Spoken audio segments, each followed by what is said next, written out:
The champagne flute in Serena's hand didn't tremble, but the reflection in the glass betrayed the chaos in her eyes as she watched the man across the ballroom.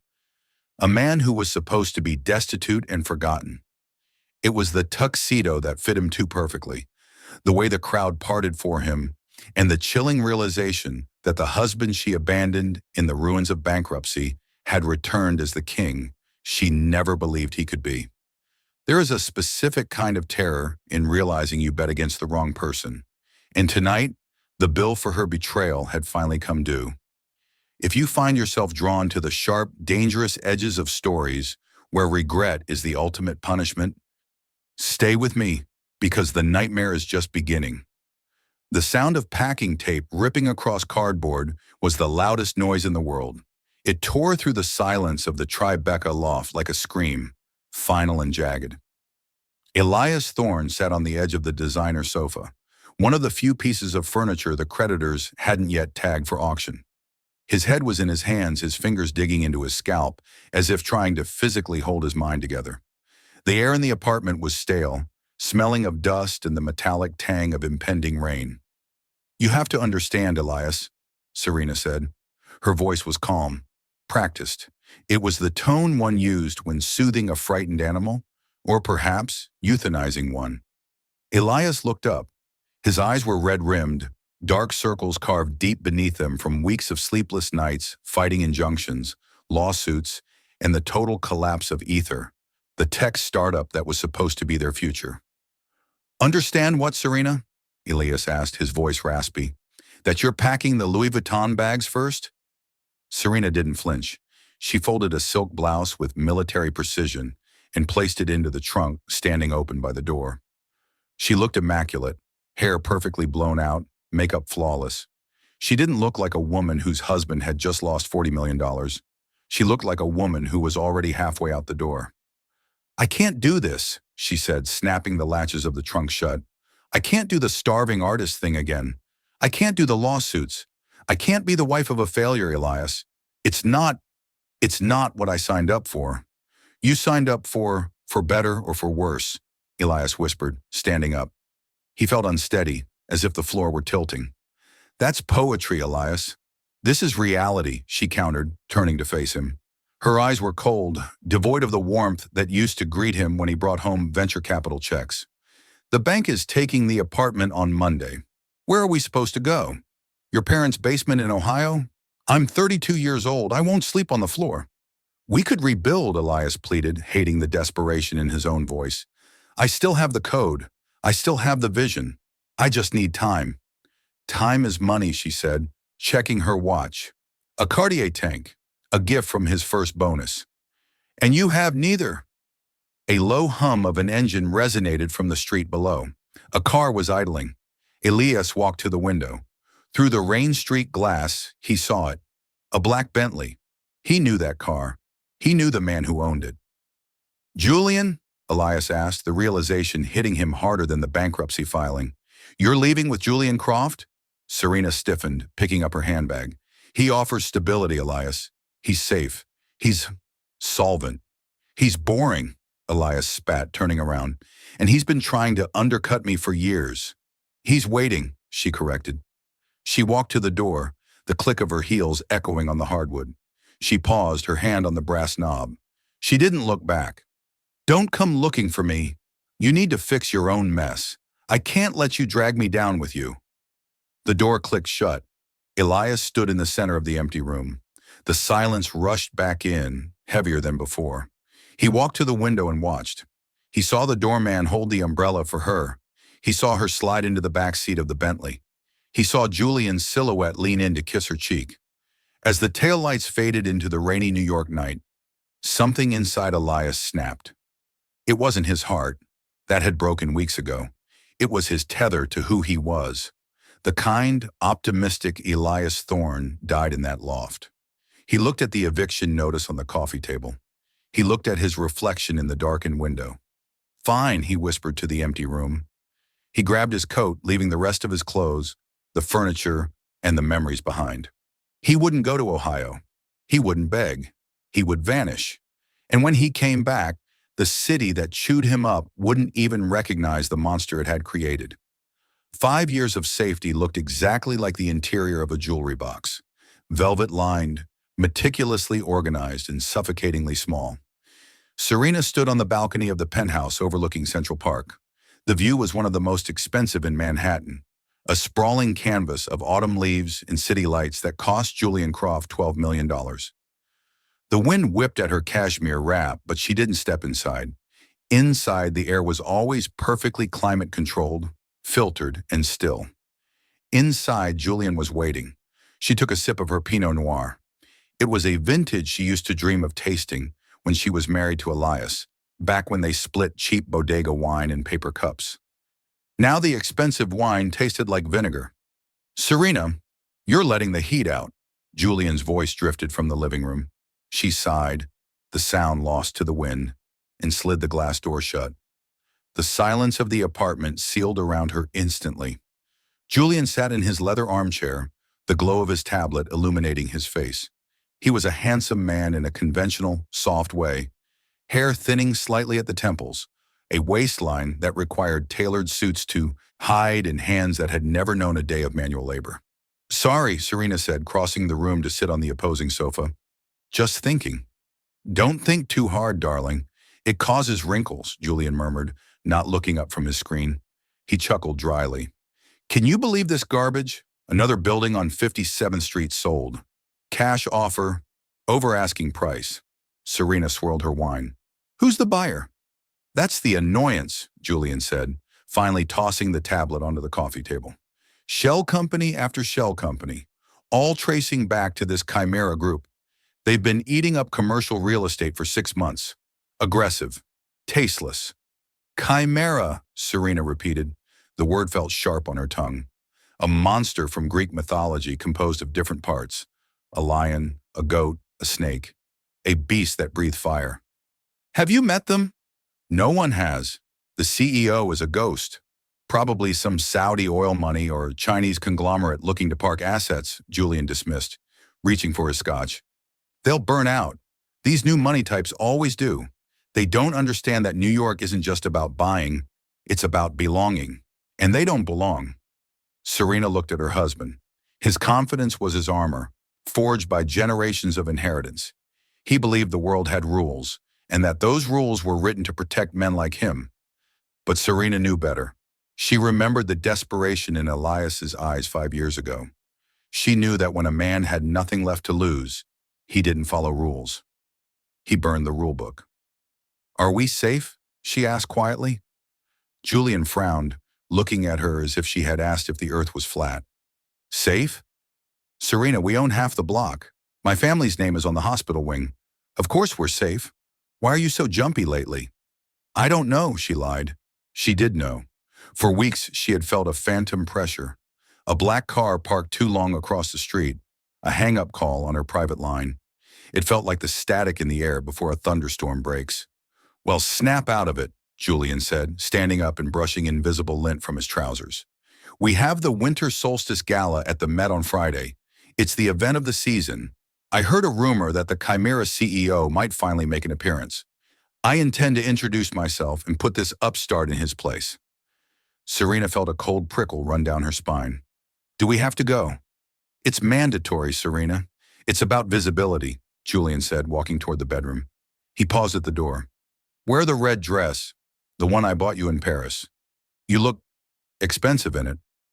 He left her alone in the living room. Serena looked at her reflection in the darkened window, overlaid against the city skyline. She looked expensive. She looked safe. She looked like a woman who had made all the right choices. So why did she feel like prey?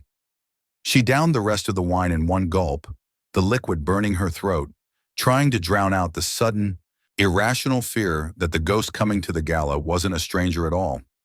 The Temple of Dendur inside the Metropolitan Museum of Art was bathed in amber light, transforming the ancient sandstone into a glowing stage for New York's modern royalty. The air hummed with a specific frequency of extreme wealth, the clinking of crystal, the rustle of silk, and the polite, murmured judgments of the elite. Serena stood by a towering Egyptian column, the red dress Julian had chosen clinging to her like a second skin. It was beautiful, undeniably, But she felt less like a wife and more like a hood ornament on Julian's ego. "Stop fidgeting," Julian whispered, his hand resting heavily on the small of her back. He was scanning the room, his eyes darting over heads, looking for someone more important to talk to. "The rumors are true. The board of Chimera is here. They say the CEO is making an entrance at 9 sharp. Maybe he won't show," Serena said, her voice tight. The dread she had felt on the balcony hadn't dissipated. It had crystallized into a hard knot in her stomach. "He'll show. Men like that crave the audience," Julian scoffed, taking a sip of champagne. "I just hope he speaks English. Dealing with translators is such a bore." Suddenly, the ambient noise of the gala, the laughter, the string quartet, the chatter, dropped. It didn't fade. It was severed, replaced by a ripple of silence that started at the massive glass doors and swept inward, like a cold tide. Heads turned. The crowd parted. It was the kind of reaction usually reserved for heads of state. "Here we go," Julian muttered, straightening his tie. "Let's see the circus act." A figure emerged from the shadows of the entrance, walking alone. There was no entourage, no desperate assistance, no security detail creating a barrier. He didn't need one. The space around him cleared naturally, an instinctive reaction to a predator entering a grazing field. He wore a tuxedo that was cut with lethal precision, midnight blue so dark it absorbed the light. He moved with a fluid, predatory grace, not the frantic energy of the tech genius he used to be, but the measured, heavy stride of a titan. Serena's breath hitched in her throat. The glass in her hand tilted dangerously. The man stepped into the full wash of the amber lights. His hair was shorter, styled back severely, revealing the sharp angles of a face that had hardened. The boyish softness was gone, shaved away by years of what Serena could only imagine was hell. His jaw was set, his expression unreadable, his eyes scanning the room with a boredom that was terrifying. "My God," Julian whispered, his arrogance faltering for the first time. "Is that—" Serena couldn't speak. Her lungs had seized. It was Elias. But it wasn't the Elias she had left sitting in a dark apartment in Tribeca. That Elias was frantic, emotional, human. This man was a statue carved from ice and resentment. As if sensing her gaze, Elias stopped. He didn't. Look at the billionaires clamoring for his attention. He didn't look at the flashing cameras. He turned his head slowly, deliberately, until his eyes locked onto hers. 5 years ago, those eyes had looked at her with tears and pleading. Now they were dark voids. There was no anger in them, no love, no recognition of their shared history. There was only a cold, clinical assessment, as if he were looking at a fluctuating stock price or a building he intended to demolish. "It can't be," Julian stammered, his grip on her waist tightening painfully. "Thorne? He was destitute. He was finished." Elias held Serena's gaze for 3 seconds, an eternity that stripped her bare in front of 300 people. And then, with a slight, almost imperceptible tilt of his head, he looked away. He dismissed her. He dismissed Julian. He continued walking toward the podium, the crowd swallowing the space behind him. Serena felt her knees tremble. The message was louder than if he had screamed it. He hadn't come back to fight for her. He hadn't come back to yell at her. He had come back to buy the world she lived in. "He's the CEO," Serena whispered, the horror cold in her veins. "Julian, he's Chimera." And for the first time in their marriage, Serena saw true fear in her husband's eyes. The shock of Elias's entrance hadn't just silenced the room, it had sucked the oxygen out of it. The gala resumed its noise, but the tenor had changed.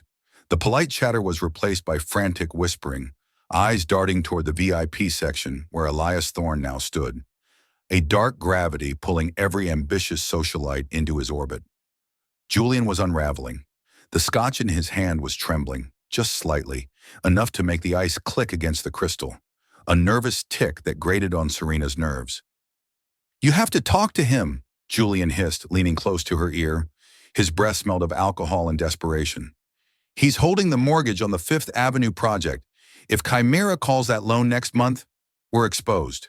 "Julian, I can't," Serena whispered, her gaze fixed on the floor. "You know how we ended. You were there." "That was business, Serena. This is business," Julian snapped, his grip on her arm tightening, bruising the skin beneath the silk. "He was your husband for 5 years. That counts for something." Go over there, smile. Remind him of the good times. Soften him up so I can get a meeting. It was a grotesque request.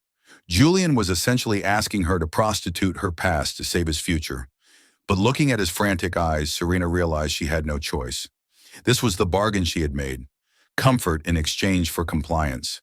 She pulled her arm free, smoothed the front of her red dress, and began the longest walk of her life. Crossing the ballroom floor felt like wading through deep water. The crowd seemed to sense her trajectory and parted, their eyes sharp with curiosity. They knew the history. In New York, scandal was social currency, and tonight Serena was the main attraction. Elias was standing near the bar, surrounded by a circle of banking executives who were laughing too hard at something he had said. He held a tumbler of sparkling water, his posture relaxed, dominating the space without effort. As Serena approached, the circle naturally opened, the executives stepping back as if sensing the arrival of a ghost. Elias didn't turn immediately. He finished a sip of water, placed the glass on a passing tray, and then slowly pivoted to face her. Up close, he was devastating. The lines around his eyes spoke of exhaustion, conquered by will. The suit was bespoke, shielding him like armor. But it was the smell that hit her hardest, sandalwood and cold rain. The same scent he wore the day she left him. "Elias," she breathed, her voice failing her. She tried to smile, a reflex of her social training. It's been a long time." The silence that followed was heavy enough to crush bone. Elias looked at her, but his eyes didn't travel down her dress. They didn't search for a ring. They didn't spark with the rage she had prepared herself for. They were flat, dead. "Mrs. Croft," he said.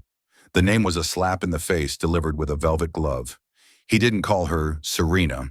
He addressed her by the name of the man she left him for. I didn't know you were back in New York," she stammered, feeling the heat rise in her cheeks. "You look well." "I am," he said simply. No elaboration. No, "How are you?" No, "You look beautiful." Just a factual statement of his status. Julian wanted to say hello. She tried again, her desperation leaking through. "We were hoping—" Elias cut her off, not with a shout, but by checking his watch, a Patek Philippe that cost more than her first car. "I'm sure your husband has many things he wishes to say, Mrs. Croft, but I'm afraid my schedule is quite rigid tonight." He looked past her, signaling to a severe-looking woman with a tablet standing a few feet away. "Elias, please," Serena whispered, stepping closer, dropping the voice to a level only he could hear. "Don't do this. Don't look at me like I'm a stranger.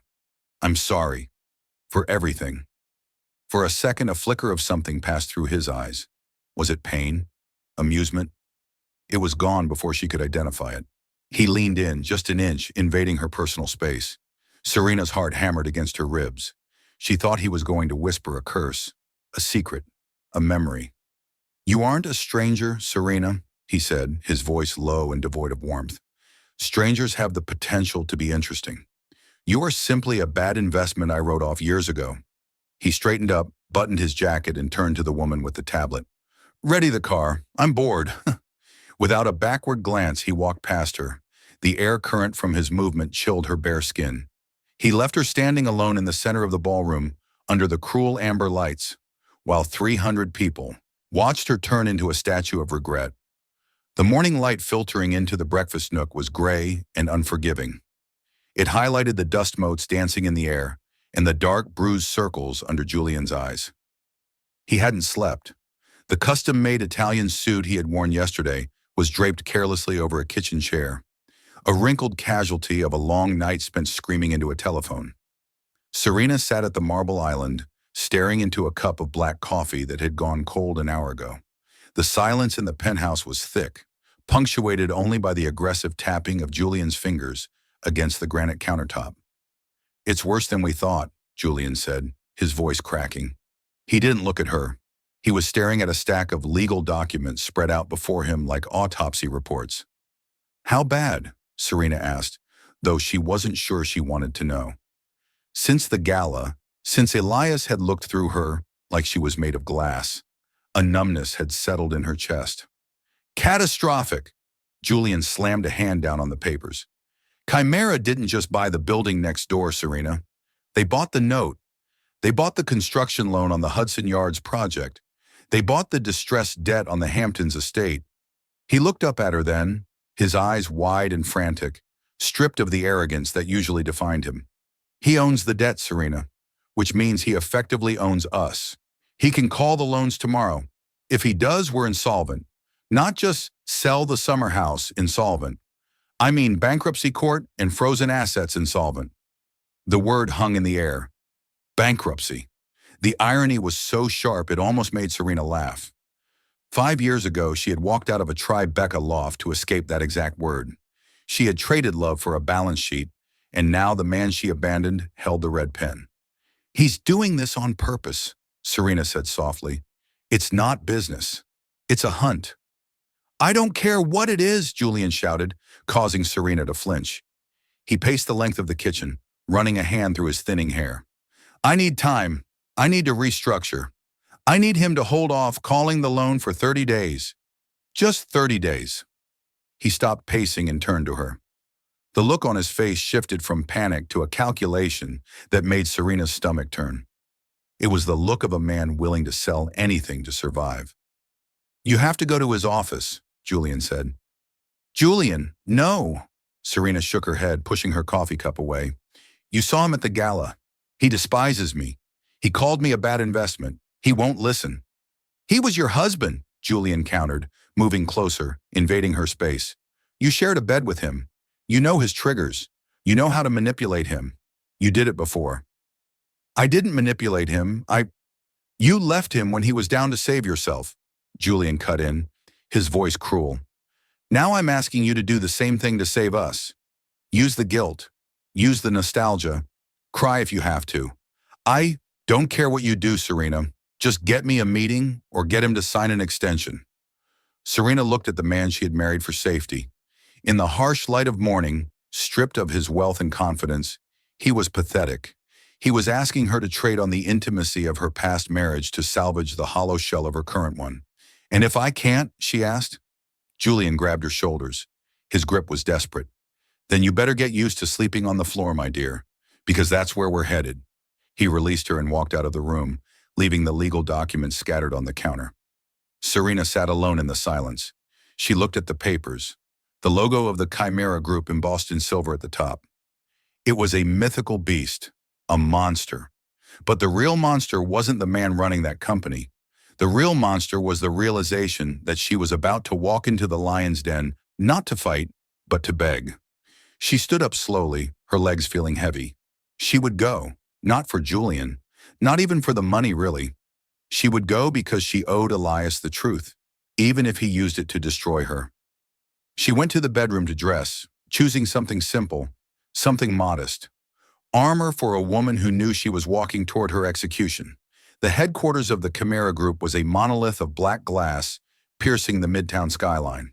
It was a building designed to intimidate, to make anyone standing at its base feel small and temporary.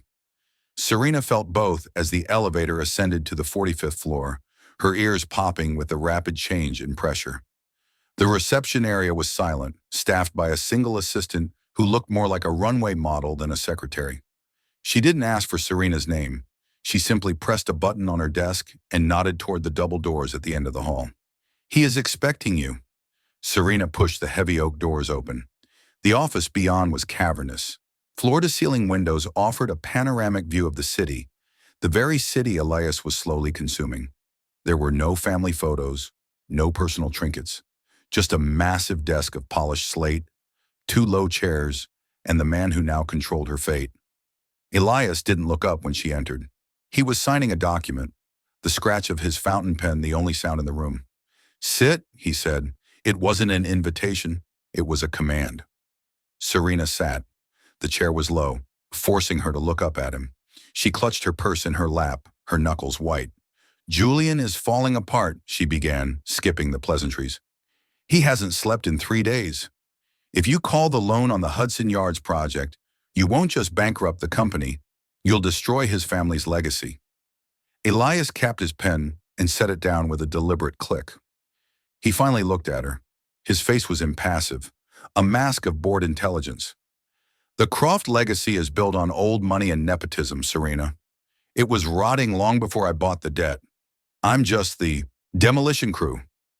Why are you doing this? Serena asked, her voice trembling. Is this revenge? Because I left? Elias leaned back in his chair, a faint, humorless smile touching his lips. You overestimate your importance. This isn't about you. This is about market correction. Julian is weak. The market punishes weakness. I know you, Elias, she pleaded, leaning forward. I know the man who used to cry when he watched old movies. I know the man who dreamed of building things, not destroying them. Somewhere inside this monster you've created, he's still there. Please, for the sake of what we had, give us an extension. Elias stood up. He walked to the window, turning his back to her. What we had, he repeated, his voice dropping an octave. Let's be clear about what we had, Serena. I had a wife I adored. You had a placeholder. That's not true. It is, he cut her off, spinning around. The movement was so sudden she flinched. The night the marshals came, you didn't cry because you were losing me. You cried because you were losing your status. You didn't leave because you fell out of love. You left because the check bounced. He walked around the desk, stopping just inches from her chair. He loomed over her, radiating a cold, suffocating power. You told me you wanted safety, Elias said softly. You wanted a man who could guarantee you wouldn't sleep on the floor. So you picked Julian. You bet on the safe horse. He leaned down, placing his hands on the arms of her chair, trapping her. And now here you are, begging the failure to save the safe choice. Do you see the irony, Serena? You left me to avoid poverty, and now I am the only thing standing between you and the street. Serena looked into his eyes and saw the truth. He wasn't angry. He was disappointed. He viewed her not as a villain, but as a coward, and that hurt infinitely more. What do you want? She whispered, tears finally spilling over. Do you want me to leave him? Is that it? Elias straightened up, brushing invisible dust from his sleeve. I don't care who you sleep with, Serena. I don't want you. I've outgrown you. He walked back to his desk and picked up a file folder. He tossed it across the slate surface toward her. It slid to a stop at the edge. That is a forbearance agreement. It gives Julian 60 days, not a day more. Serena stared at the folder. She had won. She had gotten what she came for. But she felt sick. Why? She asked. Because I want you to watch, Elias said, returning to his work, dismissing her presence entirely. I want you to sit in that penthouse for 2 more months and watch him fail, knowing that I gave him the rope to hang himself. I want you to realize every single day that you sold your soul for a counterfeit life. He didn't look up again. You can go now. Serena grabbed the folder and fled. She ran out of the office, past the silent assistant, and into the elevator. As the doors closed, she sank to the floor, clutching the legal papers to her chest, sobbing dry, heaving breaths. She had saved Julian, but Elias had taken something far more valuable. He had taken her dignity. The conference room on the top floor of the Croft Holdings building smelled of lemon polish and defeat. The view of Manhattan was spectacular, a sprawling grid of ambition and concrete. But inside the glass walls, the air was stagnant. It was day 60.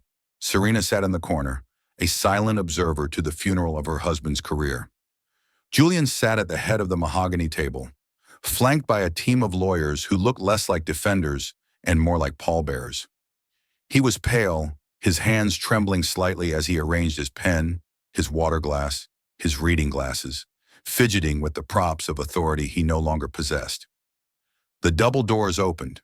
Elias walked in alone. He carried no briefcase. He had no entourage of attorneys whispering in his ear. He wore a charcoal suit that looked sharper than a razor's edge, and his presence instantly shrank the room. He didn't look at the lawyers. He didn't look at Serena. He walked straight to the empty chair opposite Julian and sat down. "Shall we?" Elias said. His voice was calm, conversational, as if he were suggesting a lunch order rather than a hostile takeover. Julian cleared his throat, a wet, nervous sound. "My legal team has reviewed the acquisition terms, Thorne. We're prepared to sign over the controlling interest in the Hudson Yards project and the commercial portfolio. In exchange, Croft Holdings remains independent, and I remain as chairman." Julian looked up, a desperate hope in his eyes. He still believed there was a negotiation happening. Elias didn't blink. He reached into his jacket pocket, pulled out a single thin file and slid it across the table. "There is no Croft Holdings, Julian," Elias said softly. "As of this morning, the board voted to dissolve the entity. You aren't chairman. You aren't even an employee." "That's illegal," Julian shouted, half rising from his chair. "I have a controlling share." "You had leverage," Elias corrected. "I bought the leverage." Elias leaned forward, interlacing his fingers. "But that's just business. That's boring. Let's talk about the personal liabilities." Serena felt a cold knot tighten in her stomach. She saw Julian freeze. "What are you talking about?" Julian whispered. 5 years ago, Elias began, his eyes finally flickering over to Serena in the corner, pinning her to the wall. "You needed capital fast. You wanted to impress a woman who had just left her bankrupt husband. You bought a $12 million penthouse. You bought a summer home in the Hamptons. You leased a Bentley. You funded a lifestyle you couldn't actually afford on a salary, relying on family trust dividends that have since dried up." Elias tapped the file on the table. "You took out private loans to cover the down payments. High-interest private equity loans. Risky paper, Julian." Julian sank back into his chair, his face turning a sickly shade of gray. "How do you know that?" "Because I bought the paper," Elias said. The revelation landed with the weight of a guillotine blade. "I didn't just buy your company, Julian. I bought your debt. I own the mortgage on your penthouse. I own the lien on your car. I own the credit line you used to buy your wife's dresses." The silence that followed was absolute. The lawyers looked down at their notepads, uncomfortable. Serena stopped breathing. You own my house?" Julian stammered. "Technically, yes," Elias said, checking his watch. "And since you are now unemployed and insolvent, I am well within my rights to foreclose. Eviction notices usually take 30 days. He paused, letting the terror set in. "But I'm not going to do that." Elias stood up, buttoning his jacket. He looked at Serena. For the first time, she saw a glimmer of emotion in his eyes. Not love, but a dark, satisfied pity. "I'm going to let you stay," Elias said. "You can keep the apartment. You can keep the car. You can keep the illusion of your high society life." "Why?" Serena whispered, her voice barely audible. "Because I want you to wake up every morning in a bed that I own," Elias said, his voice cold and final. "I want you to look at the view I paid for. I want you to realize that the safety you left me for is a charity case funded by the man you betrayed." He looked at Julian, who was slumped in his chair, broken. "I don't want your money, Julian. I have enough. I want your pride." Elias turned and walked to the door.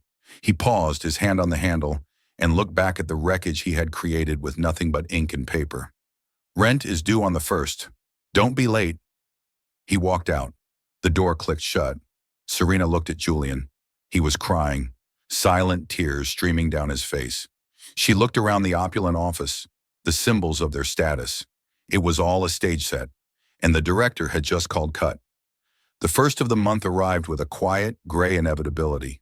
It was raining in Manhattan, a cold drizzle that blurred the skyline and made the city look like a watercolor painting left out in the storm. Inside the penthouse, the silence was absolute. Serena sat at the antique writing desk in the study.